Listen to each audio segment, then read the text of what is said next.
This is Health and Wellness with Coach A.T. Moore. When we ended part 2 of our conversation with Sierra Hillsman, she was just about to start the discussion on mindset. So let's jump right into that conversation. You were talking about mindsets. What is one thing you wish people really understood about their thoughts and the way they think? So when I think about thoughts, immediately I think about like cognitive behavioral therapy or dialectical behavior therapy. And essentially you're recognizing that we work in a triangle frame where you have like your thoughts, feelings, and your behaviors. Mm-hmm. And these are all interconnected. So depending on wherever you start on the triangle, it's always going to influence it. You can have a behavior, a thought comes up, a feeling comes up. You can have a feeling, a behavior happens, a thought comes up. Like it's all interconnected. And so it's important for us to think about what we are thinking, because it does influence the way that we feel, and it also influences the things that we do. So taking the time to, like we talked about it, catch it, check it, change it, to make sure that you're checking the validity of that thinking, checking to see how relevant that thinking is, how productive that thinking is. Does it draw you closer to your goals, or does it pull you away from your goals? Does it keep you stuck in the space that you're in, or does it help you to have healthy relationships with other people? Yeah. Does it create a sense of helplessness or hopelessness, or does it light the fire within you to pursue your passion? So think about what you're thinking about. Now, while you were working in the entertainment industry, you work with some pretty big names. You got TV One, you got BMI, you got Aspire TV, and you got DreamWorks. Despite that you were very successful, you felt that there was something missing. What was tugging on you, or what let you feel like empty, even though you were in this very successful career? I really didn't see the impact, really. You get around these people, you have an opportunity to like work and serve campaigns. Yeah. But with the entertainment industry, you're moving from project to project. You're working with different teams all the time. Mm-hmm. I like doing things from a longevity perspective, which is what helped me to transition from the hospital setting to the agency and private practice setting, because I like being able to see the growth of a person over time. Right. And obviously I love the teams that I worked with when I was in the entertainment industry. Mm-hmm. However, I just didn't feel the true impact. Like, who benefits from all of this? How is this really helping the world on a grand scheme of things? Yes, you get to be on the production team for many of the major award shows. Yes, you get an opportunity to help push the marketing campaigns for a lot of these movies, but who truly benefits from this? How's this helping change lives? When I hear you talking, it seems like you are driven through purpose. It seems like you have personal mission, and that you yearn for fulfillment. If there's someone watching right now and they're really trying to figure out, like, I'm making money, I have influence, and I have stability in my career, but there's something missing. What Sierra is explaining is that it's okay to make that pivot. And again, your gifts will make room for you. And one of the best things that we can have besides a check and stability is fulfillment. Because it just makes, like you said, you want it to be impactful. And I'm sure with all that you offer, you are feeling fulfilled from the contribution you're making in people's lives and businesses. Thank you. Yes. Now, you are also a certified coach. What do you feel is the difference between a counselor or therapist and a coach? There are a lot of interlappings with coaching and counseling. And so what I find with counseling, from a clinical perspective, you're working on a lot of things from the past and the present. You're unpacking a lot of like previous experiences, and you're also utilizing those clinical tools to move you into your next. With coaching provides you an opportunity to get from point A to point B to point C in a systemized way. And you have goals that you reach. So it's very, very solution focused. And it's just like, how can we take larger goals, break them down, and move on to the next? Now, with both of them, I like to let people know that in both situations, you're working on goals, but those goals look pretty different. What I often find too is like with the counseling journey, you could be working with an individual for years on several different things. Whereas like with coaching, you're going to a coach for a specific thing. So there are so many different coaches. You have a mindset coach, you have a performance coach, you have a love coach, you have like so many different things, just like there's so many different counselors, couples counseling, individuals counseling, child, adolescent therapists, whatever the case may be. And so that's what I find to be the difference between the two. What led you, because you entered into the mental health space, what led you into the field of coaching? Did you feel like it was something that you were already doing and you wanted to get, certified in doing it? I'm not a certified coach. I just provide coaching services. Gotcha. Yeah. So I leverage a lot of the tools that I use from counseling in the coaching space. Mm-hmm. What I find is like with coaching, there aren't any governing bodies. There aren't any caps on like how much you can charge for your services, things of that nature. And also I find there's to be like a very direct way with speaking to a client. Right. With counseling, what I find is like that therapeutic rapport, it takes time to build. Right. Individuals who come to coaching, they're like, tell me what to do. This is what needs to happen. How can we get from point A to point B? Although in both settings, you don't necessarily tell a person what to do. You essentially help them find the answers from within. But the situations are just a bit different, at least for me. Right. I feel like it's very direct with coaching, whereas with counseling, there are skills that we utilize to help unearth what the client is trying to gain from the experience. Counselor or therapist is going to help you with your past. A coach is going to help you move toward your future goals, future self. If y'all are watching this and you are as impressed as I am with Sierra and you're thinking, wow, I really want to work with her. If you live in Atlanta or the state of Georgia, you can do that. But if you live outside of the state, right now I'm in Texas, you wouldn't be able to work with her from a therapeutic counseling perspective because she can only work with people in her state, but you could work with her as a coach because the coaching field does not have the same restrictions regarding only work within the state as a mental health space. And so sometimes we think we need therapy. What we really need is a really good coach to help us strategize the steps that we need to take, the changes that we need to implement. If y'all go to her website, I'm telling you, it's one of the best I've seen. It just kind of gives you an idea of all the services that she does. And she's very busy. So my next question is, what does your self-care look like? Yes. So I'm really big on managing my time well. So self-care looks like going to the gym, exercising, reading a book, taking time to just like be fully present in my experiences. Yeah. I think, at least from my personal experience, I used to get caught up in the busyness of life. Yeah. And you're moving from one thing to the next, and then you look up and it's Friday already. Yeah. So whereas like people often say, oh, I can't wait till it's Friday, blah, blah, blah.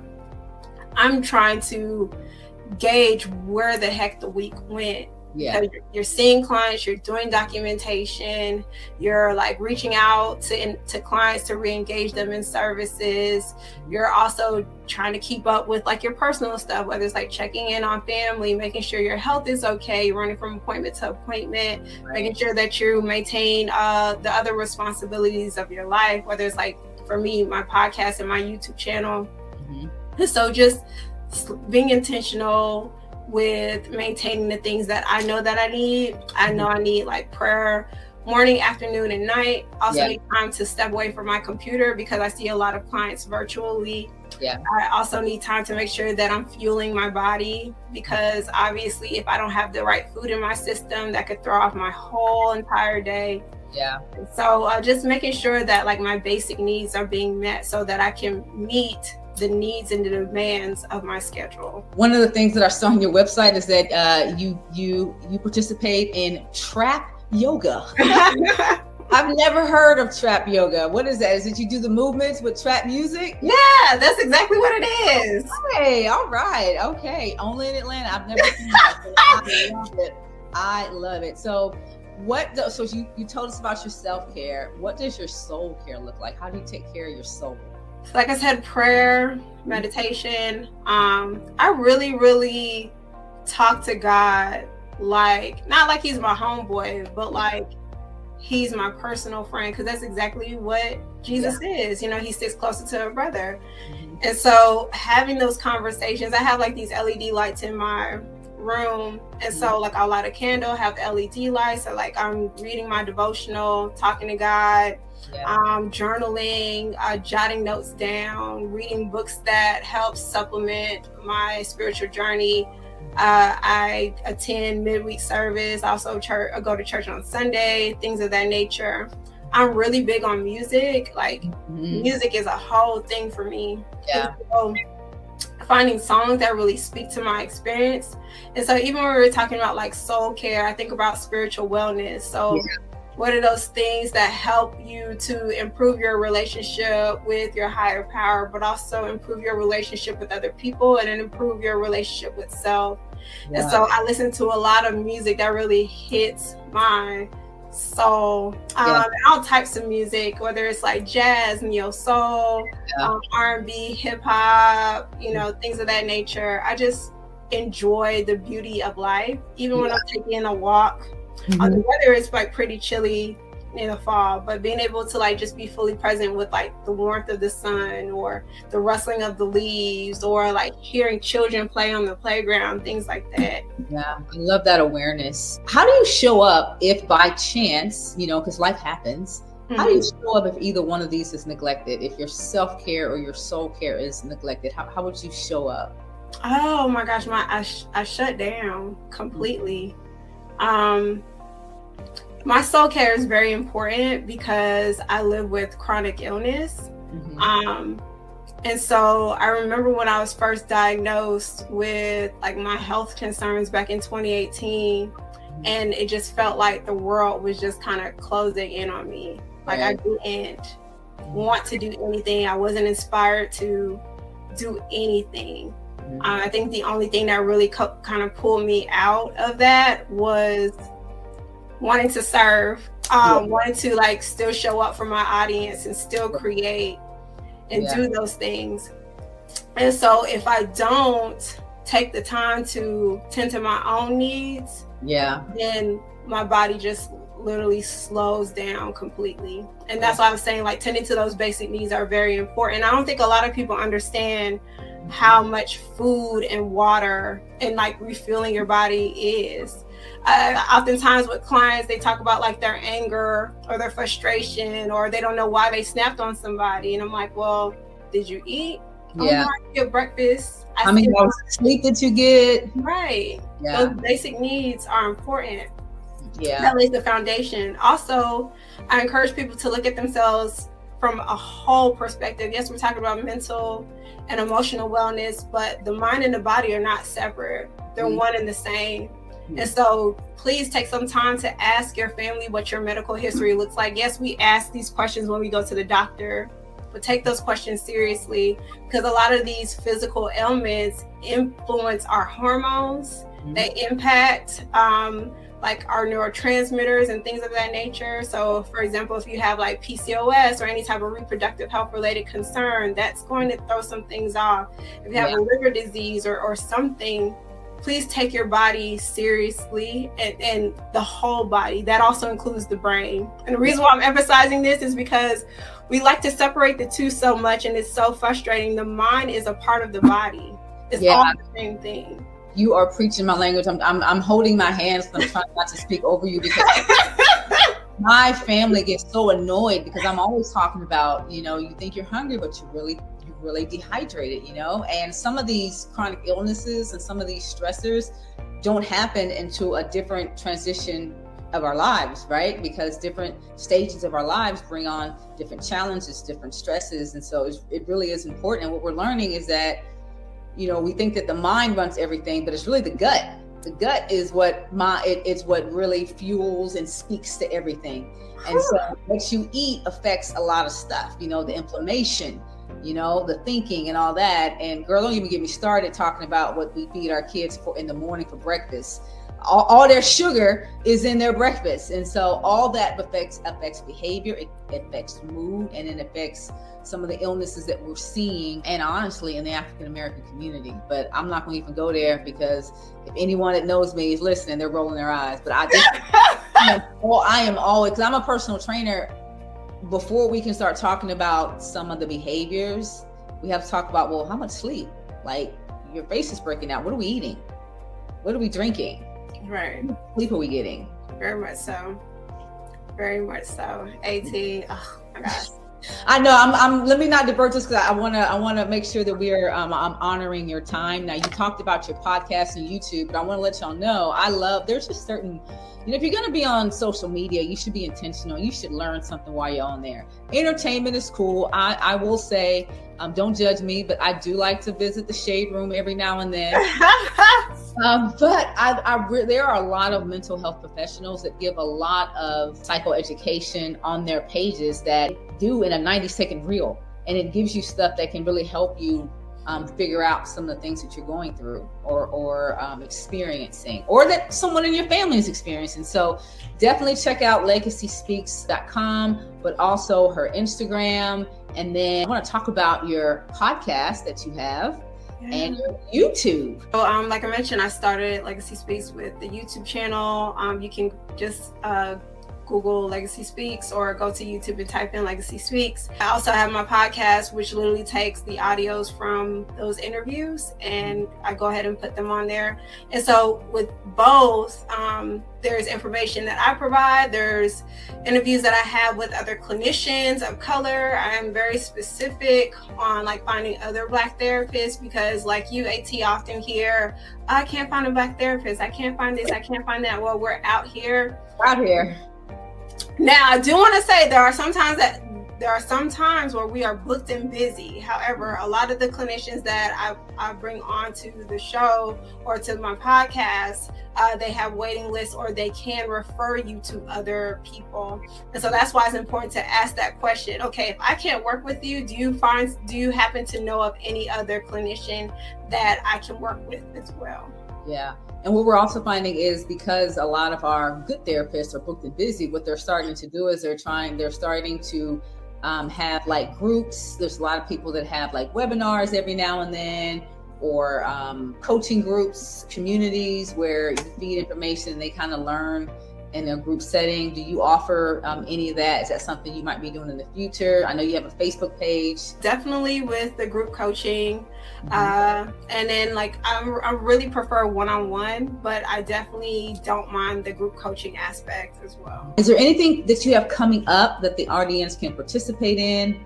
Any seminars, webinars, anything that they can be like, okay, I want to learn more. I want to participate.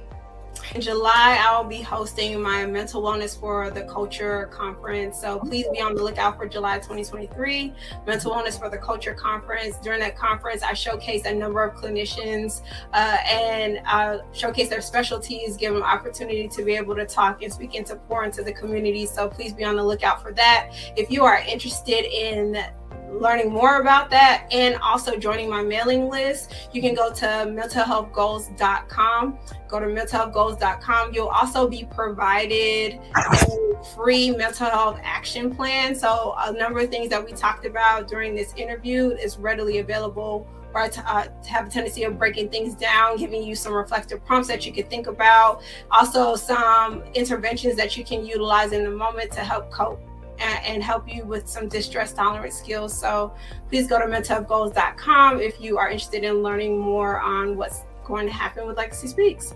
Okay, where do you see yourself in your consulting firm in the next 5 years? What type of my gosh. AT, you're asking me questions that I typically ask for other people, but don't necessarily think for myself. Oh my goodness. Well, I know as a business consultant, and you are always, forward thinking for everyone else. So I know that starts with your own personal goals and aspirations. Yeah, in the next 5 years, My goal is to revolutionize workplace wellness. So creating courses, creating like actual programs and retreats that companies can send their like employers to and employees to, finding opportunities to not just like focus on networking, but also like connection building as well. I just really want to change the game of workplace wellness, because we know that to be an entrepreneur, you really gotta have like emotional health. Right, you really gotta have some grit. But there are some people who don't want to be entrepreneurs. They love their jobs, they love what they do. It's just the places that they work at are very stressful. Absolutely. I think that is absolutely needed, especially when you look at how people are leaving their jobs, good paying jobs, because the culture is just not healthy. And I think that companies think they can just dump more money into paychecks, and now people like that's not enough. And so businesses need to know they need to address and tend to the overall wellness of their employees, not just the financial contributions that they make to their pocketbooks, because we're seeing now that the wellness comes first. Very much so. Yeah. Right. People don't leave. I used to hear this a lot. People don't leave jobs, they leave toxic workplace environments or toxic bosses. Yeah. And so just creating those safe spaces. Most of the time, individuals are working like 12 hours at their job. Like they're working literally either 8 hours or 12 hours or whatever the case may be. Yeah. So helping individuals know that like you don't have to quit your job to pursue entrepreneurship, because honestly, that's really not what you want. Right. You want a place where you're valued, where you're heard, where you have freedom and flexibility, where you're seen. And so I want businesses to take note of that. That's exciting. I'm definitely going to be seeing what that looks like in 5 years. Now, if y'all are watching and you want to know before we wrap up, well, where can I find you? I know you have your website, you have Facebook, and your Facebook is Legacy Speaks as well. Your YouTube is Legacy Speaks. Your Twitter is Legacy. She's branded well. The Legacy, everything is Legacy Speaks. Is there any place else that they can find you that we did not, that I did not mention? You can also go to shoplegacysbks.com if you're interested in any like merch. So I have Therapy is Dope crew necks, Therapy is Dope t-shirts, things like that. And don't forget to check out the podcast on all of your streaming platforms, whether it's Spotify, Apple Music, things like that. So the Legacy, everything that Legacy Speaks. Is there any place else that they can find you that we did not, that I did not mention? You can also go to shoplegacysbks.com if you're interested in any like merch. So I have Therapy is Dope crew necks, Therapy is Dope t-shirts, things like that. And don't forget to check out the podcast on all of your streaming platforms, whether it's Shopify, whether it's Spotify, Apple Music, things like that. So Sierra, thank you so much. This has been so fun. I always try to make sure I honor the 1 hour limit, but I think I'm going to have you on because I really want to know more about your conference that you have coming up in July. That sounds like it's going to be very amazing. And I know from your website that you're probably detail oriented. So it's going to be excellent. I already know that. Thank you so much. I greatly appreciate it. AT, once again, thank you for what you do on this platform. Thank you for showcasing other clinicians as well. I think it's a beautiful thing what you're doing. Thank you. I appreciate you coming on. Well, this is one of those conversations that I did not want to end. I hope you enjoyed watching my conversation with Sierra Hillsman and you learned a lot because she definitely shared a lot of helpful information. Make sure you check her website, check her Instagram, watch her on YouTube, listen to the podcast, and go check out her merch. There's like so many sweatshirts that I want to get after checking her merch. I think I'm going to go with one sweatshirt for now. Until next time, this is Health and Wellness with Coach A.T. Moore.